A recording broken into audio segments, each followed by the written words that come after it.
Hello అండి. పిల్లలు sweet చేయమని అడిగినప్పుడు ఎలాంటి ఫుడ్ కలర్స్ కానీ కార్న్‌ఫ్లోర్ కానీ వాడకుండా ఇలా హల్వా తయారు చేసి ఇవ్వండి.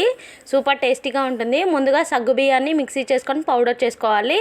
తర్వాత చక్కెర పాకం అయితే రెడీ చేసుకోవాలి. పాకం రావాల్సిన అవసరం లేదు, చక్కెర కరిగిపోతే సరిపోతుంది.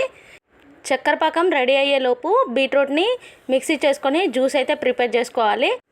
చక్కెర మొత్తం మెల్ట్ అయిన తర్వాత మిక్సీ చేసుకున్న సగ్గుబియ్యం పౌడర్ వేసేసుకోవాలి. ఉండలు లేకుండా బాగా కలుపుకున్న తర్వాత ఇందులోనే బీట్రూట్ జ్యూస్ వేసుకొని ఒకసారి బాగా కలుపుకోవాలి. ఇది కొంచెం దగ్గరగా అయిన తర్వాత కొద్దిగా నెయ్యి వేసుకుంటూ బాగా కలుపుకోవాలి. మంట మీడియం ఫ్లేమ్లో పెట్టుకోవాలి. ఇందులోనే జీడిపప్పు పలుకులు వేసేసుకొని దగ్గరగా అయిన తర్వాత స్టవ్ ఆఫ్ చేసుకోవాలి.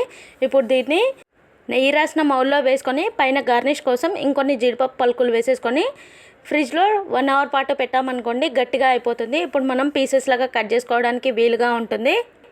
మంచి కలర్లో వస్తుంది. సూపర్ టేస్టీగా ఉంటుంది.